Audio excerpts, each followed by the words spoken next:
नमस्कार प्रेक्षक C news Pune वृत्तदर्शनमध्ये मी संपादक डॉक्टर शैलेश गुजर। पुणे शहरामध्ये विकासाची संधी फक्त भारतीय जनता पक्षालाच मिळणार आहे आणि नागरिकांनी तसा निर्णय घेतलेला आहे, असे प्रतिपादन राज्याचे मुख्यमंत्री भारतीय जनता पक्षाचे ज्येष्ठ नेते देवेंद्र फडणवीस यांनी आज पुण्यामध्ये निवडणूक प्रचाराच्या सांगता समारंभामध्ये ही माहिती दिली। त्याचप्रमाणे पुणे शहराच्या पुढील 5 वर्षाचा विकास आम्ही अतिशय सक्षमतेने करून दाखवू, असंही प्रतिपादन त्यांनी केलं। तेव्हा आपण जाणून घेऊयात देवेंद्र फडणवीस। मॅन्युफॅक्चरिंग आणि दुसरीकडे आयटी या दोन गोष्टींनी पुणे हे सर्वश्रुत आहे, पण त्यासोबत आपण जर बघितलं तर साधारण आम्ही अंदाज घेत होतो पुणे हे किती आंतरराष्ट्रीय शहर आहे बघा।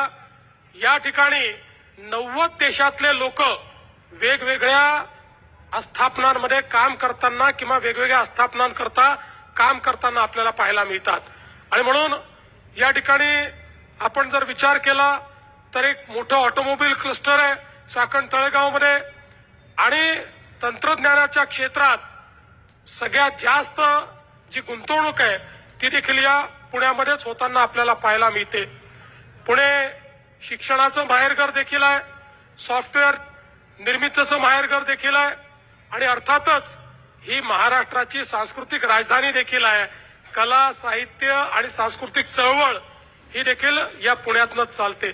आणि म्हणून आज आपण जर बघितलं तर या पुण्यामध्ये मागच्या काळामध्ये आपल्या आशीर्वादानं पुण्याला या ठिकाणी भारतीय जनता पक्षाची 5 वर्ष सत्ता होती।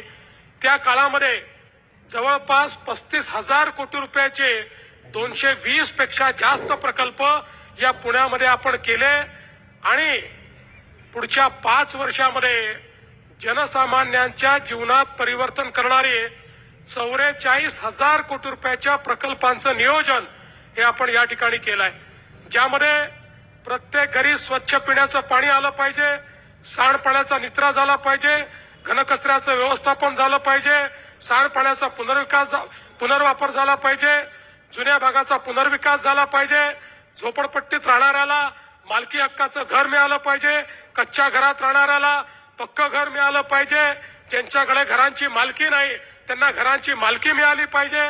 अशा पद्धतीनं एक ठोस नियोजनाचा आराखडा या ठिकाणी आपण तयार केलेला आहे।